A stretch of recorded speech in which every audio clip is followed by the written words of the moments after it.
Iran benar-benar tak beri ampun Israel, di mana di serangan ke-6 Iran ke Israel semakin menggila dan semakin tak bisa dibendung. Di mana di serangan ke-5 Iran menghancurkan 3 kota Israel. Namun di serangan ke-6 Iran tak lagi hancurkan kota-kota di Israel. Tetapi saat ini rudal Iran hancurkan industri terbesar Israel, yaitu minyak dan gas bumi yang berada di ladang gas Tamar dan Leviathan di lepas pantai Mediterania, yang merupakan sumber penghasilan terbesar Israel harus hancur karena serangan balasan rudal Iran. Bahkan salah satu pengusaha terbesar dan terkaya di Israel, yaitu Eyal Ofer, mengaku alami kerugian besar karena rudal Iran hancurkan ladang gas terbesarnya. Begini saat rudal terbaik Iran lumpuhkan industri Israel. Begini penjelasan lengkapnya. Pure reflection of the aptitude and professional care and diligence that has been applied to this.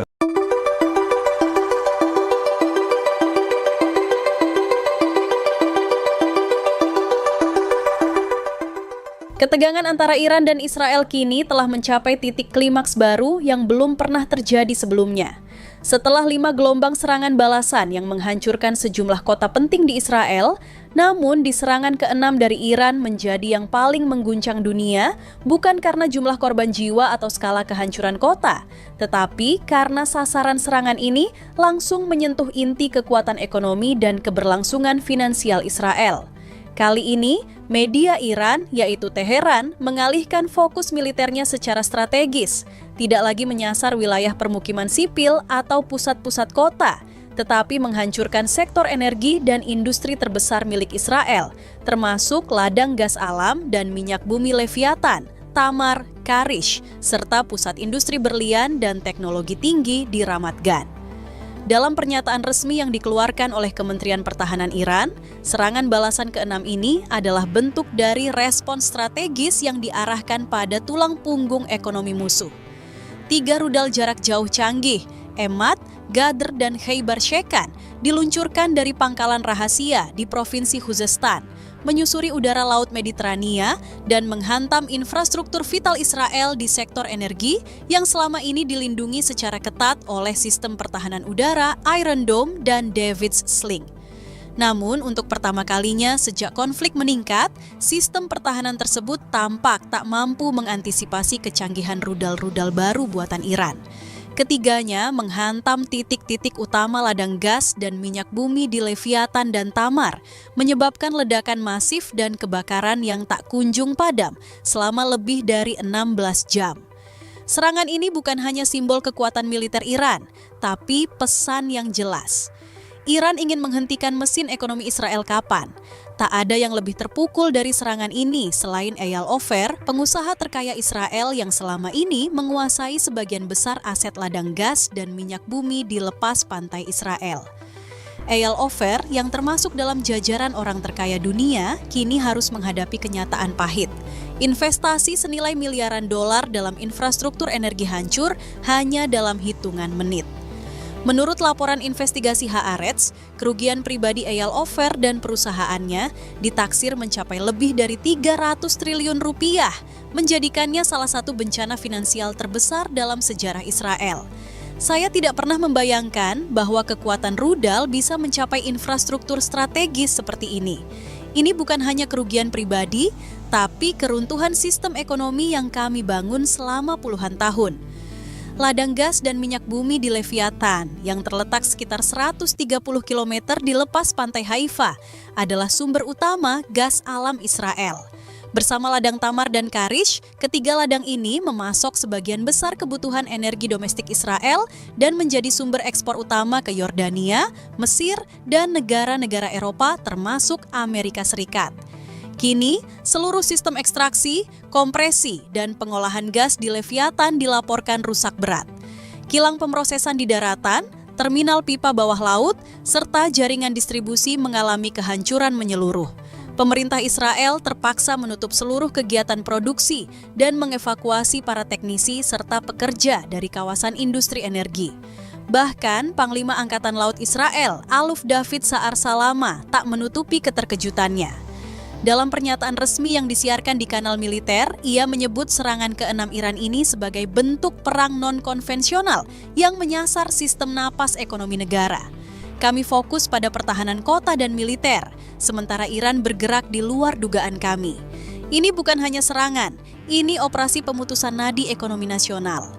Serangan balasan Iran tidak berhenti di sektor energi. Beberapa jam setelah rudal pertama menghancurkan ladang gas, sejumlah drone tempur dan roket jarak menengah dikabarkan menyerang kawasan Ramat Gan, pusat industri berlian dan teknologi tinggi Israel. Ramat Gan adalah rumah bagi bursa berlian Israel, Israel Diamond Exchange, salah satu pusat perdagangan berlian terbesar di dunia. Selain menjadi simbol kemewahan, industri berlian di Israel juga menyumbang miliaran dolar dalam ekspor tahunan. Fasilitas pemolesan berlian dan pabrik pemotongan di kawasan ini menjadi sasaran langsung, dengan sejumlah fasilitas dilaporkan rusak parah akibat ledakan. Selain berlian, kawasan ini juga merupakan jantung industri teknologi tinggi Israel, termasuk manufaktur drone, perangkat lunak cyber, hingga startup kecerdasan buatan. Beberapa fasilitas strategis kini berada dalam kondisi siaga penuh setelah Iran mengisyaratkan bahwa target mereka selanjutnya adalah industri teknologi dan pertahanan digital Israel. Tak butuh waktu lama, serangan ke-6 ini mengundang gelombang kepanikan di masyarakat dan pemerintahan Israel. Jika ladang gas kita bisa dihancurkan, industri teknologi kita bisa dilumpuhkan, maka ini bukan sekadar perang. Ini adalah awal dari kehancuran negara Israel. Bursa saham Tel Aviv dilaporkan anjlok lebih dari 20% dalam sehari. Investor global mulai menarik modal, dan tekanan internasional atas ketegangan yang meningkat membuat nilai tukar shekel melemah drastis terhadap dolar dan euro. Serangan balasan ke-6 Iran adalah bukti nyata bahwa medan perang kini tak lagi hanya di darat atau udara, tapi juga di sektor ekonomi dan infrastruktur strategis. Iran telah membuktikan bahwa mereka tidak hanya memiliki kekuatan militer, tetapi juga kemampuan intelijen dan strategi ekonomi yang presisi.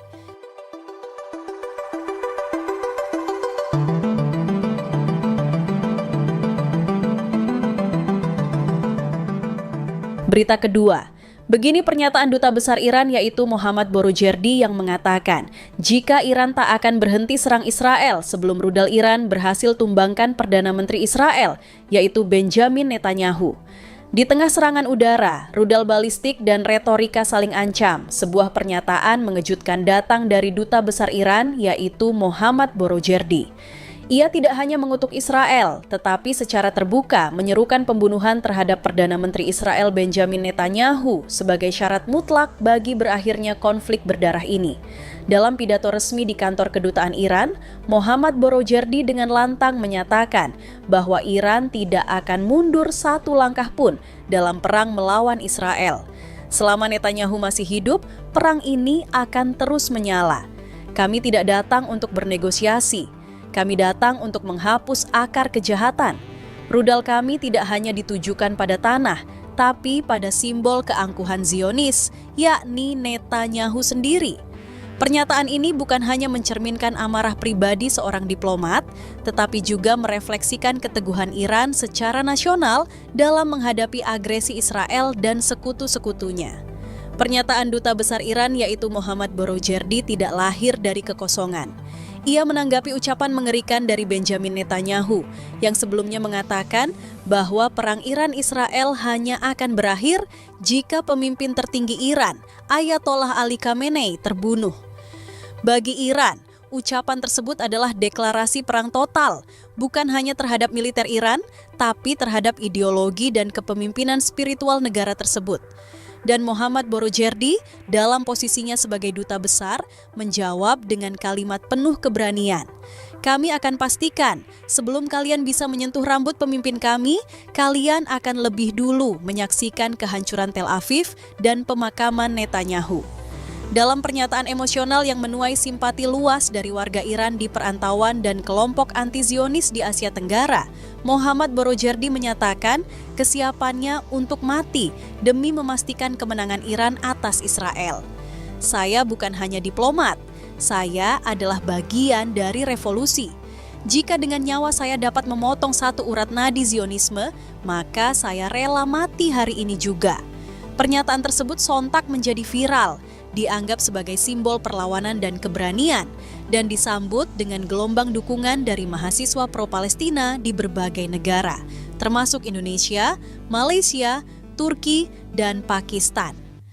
Mohammad Borojerdi juga menanggapi ancaman terbaru dari mantan Presiden Amerika Serikat Donald Trump yang menyerukan evakuasi massal di Teheran, menyiratkan bahwa kota tersebut akan menjadi target serangan udara besar Israel. Namun, dengan tenang namun penuh sindiran tajam, Borojerdi menyebutnya sekadar perang psikologis murahan. Trump tidak lebih dari penyebar ketakutan. Mereka melakukan ini di Lebanon, di Gaza, di Afghanistan, dan di Irak. Tapi Iran bukan mereka. Kami tidak takut, kami tidak akan lari. Kami adalah bangsa yang tumbuh dalam tekanan dan tempaan sejarah. Ia juga menyebut bahwa rudal-rudal Israel tidak akan pernah mampu menembus jantung Teheran karena Iran telah menyiapkan segala pertahanan sejak bertahun-tahun lalu. Mohammad Borojerdi mengungkapkan bahwa Iran bukan hanya kuat karena militer dan rudalnya, tetapi karena sistem kaderisasi yang telah dibangun selama hampir 5 dekade. Sejak berdirinya Republik Islam tahun 1979, Iran telah menyiapkan generasi demi generasi pemimpin dan jenderal militer untuk menghadapi situasi paling genting sekalipun. 5 jenderal kami gugur? Ya, mereka adalah syuhada.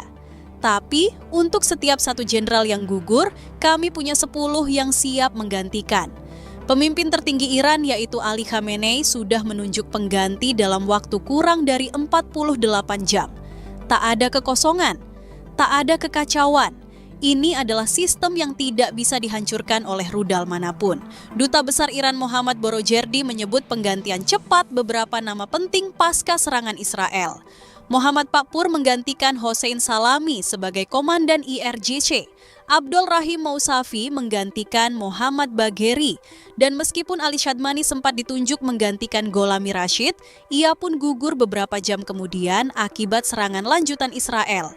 Dalam penutup pidatonya, Mohammad Borojerdi memperingatkan dunia bahwa Iran tidak sedang bertarung untuk kesepakatan jangka pendek. Perang ini, menurutnya, adalah perjuangan panjang untuk menghapus satu entitas yang disebut sebagai sumber kehancuran kawasan. Jangan kira ini hanya urusan Iran dan Israel. Ini adalah perjuangan global.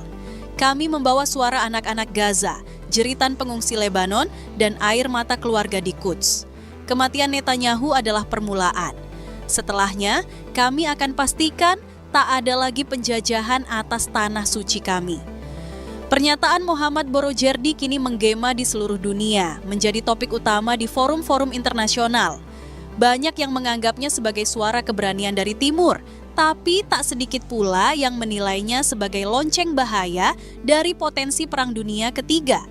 Apakah Iran benar-benar akan mengeksekusi misinya untuk menghabisi Netanyahu? Apakah Israel akan membalas dengan kekuatan penuh?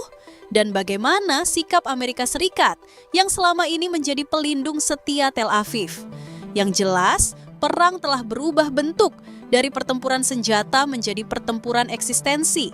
Dan seperti yang diungkapkan Mohammad Borojerdi, Iran tidak akan mundur. Bahkan jika tinggal satu rakyat yang tersisa, kami akan tetap bertempur.